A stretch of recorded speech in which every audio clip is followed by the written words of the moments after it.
भी हम एक रफ आइडिया और एक हमारा एनालिसिस के अनुसार मैं आपको ये एनालिसिस दे रही हूँ। तो आईआईसी बैंगलोर में अगर हम लोग देखें, अगर आप मेल स्टूडेंट के लिए तो 40 तक ऑलमोस्ट यहाँ पे मिल सकता है आपको आईआईसी बैंगलोर जनरल वाले को। Hello students, welcome to our YouTube channel. IISER की काउंसलिंग्स में स्टूडेंट्स आप सभी पार्टिसिपेट जिन्होंने भी किया है, तो कट ऑफ ऑलरेडी बच्चों मैं आपको बता चुकी हूँ कि आईसर में आपका जो आपके सातों आईसर हैं उसमें कितना कट ऑफ तक आपको एस्टिमेटेड मिल सकता है, और आपका जो आईआईटी का स्कोर है उस पे एनालिसिस पे आधार पे कैसे आपको अप्लाई करना था और कैसे आपको काउंसलिंग करनी थी, वो सारी ही डिटेल्स मैं आपको लास्ट प्रीवियस वीडियो में ऑलरेडी प्रोवाइड कर चुकी हूँ। तो बच्चों तब भी स्टूडेंट्स कुछ क्वेरी कर रहे थे कि मैम आप थोड़ा सा फिर ये भी बता दीजिए स्टिल कि कितने तब भी एक्सपेक्टेड आपके स्कोर तक हमको मिल सकता है, किस राउंड तक मिल सकता है। हम पार्टिसिपेट कर रहे हैं, अभी तक हमें अलॉट नहीं हुआ है।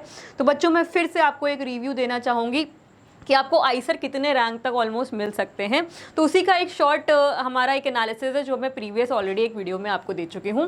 फर्स्ट ऑफ ऑल ये भी जान लेते हैं कि अगर आप आईआईटी का एग्जाम दे चुके हैं तो जैसे कि मैंने आपको प्रीवियस वीडियो में बताया था कि आपको आईआईटी मद्रास भी मिल सकता है और आईआईसी बैंगलोर के लिए भी आप अप्लाई कर सकते हैं। तो इसमें आपका क्या एस्टिमेट आपका कट ऑफ हो सकता है, कितनी रैंक तक आपको ऑलमोस्ट मिल सकता है आईआईटी की। ऑब्वियसली ये रैंक एनालिसिस आपको कहीं पर भी अवेलेबल नहीं होगी, बट एक हमारा एक एनालिसिस और हमारी एक रिसर्च के अनुसार मैंने एक आपको एक ये ब्रीफ दिया है, और यहाँ पे हम डिस्कस करेंगे कि कितनी आपकी आईआईटी के स्कोर तक आपको आपका IIT Madras and IIC Bangalore आपको अलॉट हो सकते हैं। तो चलो बच्चों देखते हैं कि आईआईटी मद्रास में ऑलमोस्ट कितना हमें एस्टिमेटेड आपके आईआईटी स्कोर चाहिए होगा।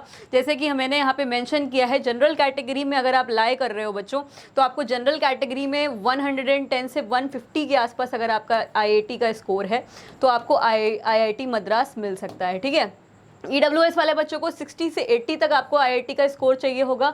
ओबीसी एनसीएल वाले बच्चों को 80 से 100 तक का आपको आईआईटी का स्कोर चाहिए होगा। देन एससी वाले बच्चों का देख लेते हैं, 70 से 100 तक का आपका स्कोर होना चाहिए। एसटी कैटेगरी के लिए 30 से 50 तक आपका स्कोर होना चाहिए, रैंक होनी चाहिए। और जो फिजिकली हैंडीकैप बच्चे उनकी 10 से 20 तक आपकी रैंक होनी चाहिए, आपको आईआईटी मद्रास मिल जाएगा भाई। ठीक है, देन हम नेक्स्ट देखें आईआईसी बैंगलोर। आईआईसी बैंगलोर का कहीं पे भी नहीं ऑलमोस्ट मिल रहा था कोई भी एनालिसिस, लेकिन फिर भी हम एक रफ आइडिया और एक हमारा एनालिसिस के अनुसार मैं आपको ये एनालिसिस दे रही हूँ। तो आईआईसी बैंगलोर में अगर हम लोग देखें, अगर आप मेल स्टूडेंट के लिए तो 40 तक ऑलमोस्ट यहाँ पे मिल सकता है आपको आईआईसी बैंगलोर जनरल वाले को। ईडब्ल्यूएस के लिए 70 तक ऑलमोस्ट मिल सकता है। ओबीसी वाले बच्चे को 500 तक ऑलमोस्ट मिल सकता है। एससी वाले बच्चे को 1400 तक ऑलमोस्ट मिल सकता है, और एसटी वाले बच्चों को 5000 तक की स्कोर तक ऑलमोस्ट मिल सकता है आपको IIC Bangalore male candidate. And female की बात करोगे तो ये आपको 50 तक फीमेल को मिल जाएगा, 200 तक ईडब्ल्यूएस वाले फीमेल को मिल जाएगा, एंड ओबीसी में ये 600 तक फीमेल वाली कैंडिडेट को मिल जाएगा। एससी कैटेगरी में हो तो 2300 तक आपको फीमेल को मिल जाएगा, 2300 तक में भी। ठीक है, और 5700 तक ऑलमोस्ट एसटी वाले कैंडिडेट फीमेल को मिल जाएगा। ठीक है, तो ये आपका हो गया दोनों कॉलेजेस का, जो टॉप के आपके बढ़िया कॉलेजेस हैं, अच्छे कॉलेजेस हैं, और यहाँ से अगर आपको अपनी ग्रेजुएशन करनी है तो आप यहाँ से अपनी डिग्री कर सकते हो कंप्लीट।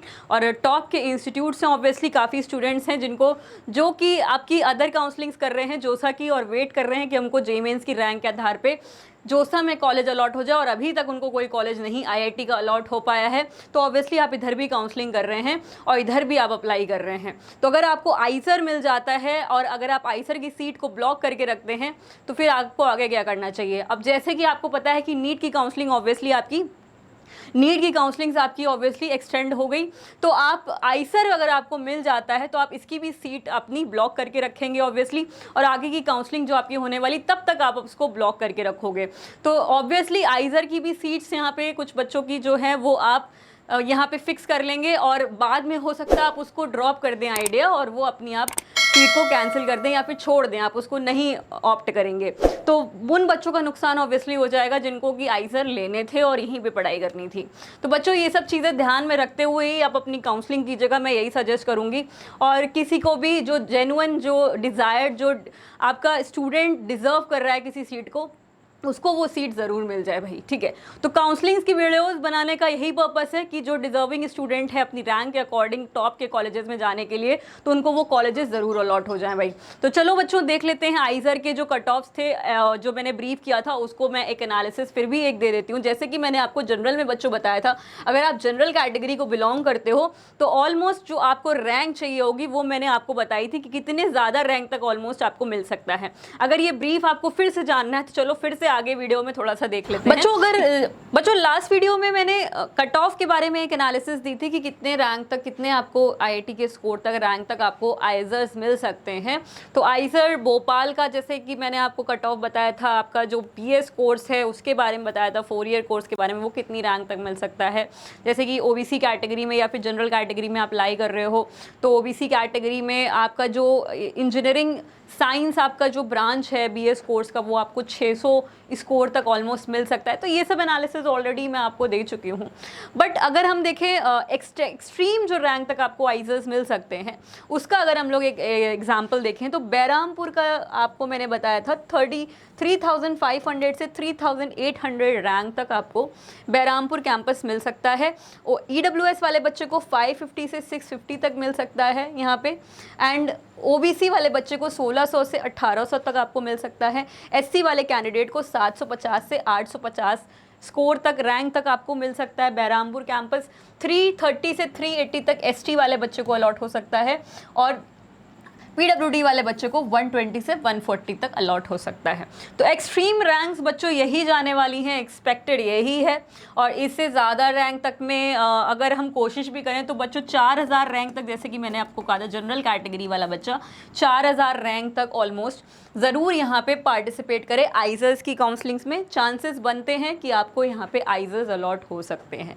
तो बच्चों आपकी जो रैंक है उसको फुल्ली यूटिलाइज करो, काउंसलिंग में कॉलेज मिल जाता है भाई तो आपको वो कॉलेज ले लेना चाहिए, ब्लॉक कर लेना चाहिए सीट। अगर आप एल्स किसी और स्टेट की या फिर कोई और काउंसलिंग्स भी कर रहे हो तो उसको भी आप अपना पैरेलली करते रहिए, और उसमें अगर आपको बेस्ट कॉलेज का ऑप्शन मिल रहा है तो उसको भी आप ले सकते हैं। लेकिन फ़िलहाल कोशिश यही करिए कि आपको ये कॉलेज अगर अलॉट हो रहा है तो आप इसमें अपनी आगे की प्रोसेस करके इसको कंप्लीट करके अपना कॉलेज सेलेक्ट कर लीजिए भाई।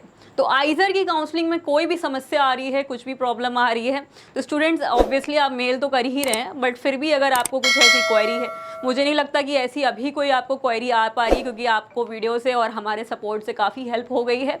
तो students thank you very much for watching this video, and students channel को सब्सक्राइब ज़रूर कर दीजिएगा, एंड वीडियो पसंद आई हो तो लाइक ज़रूर कर दीजिएगा। तो students thank you very much and see you guys with the next topic.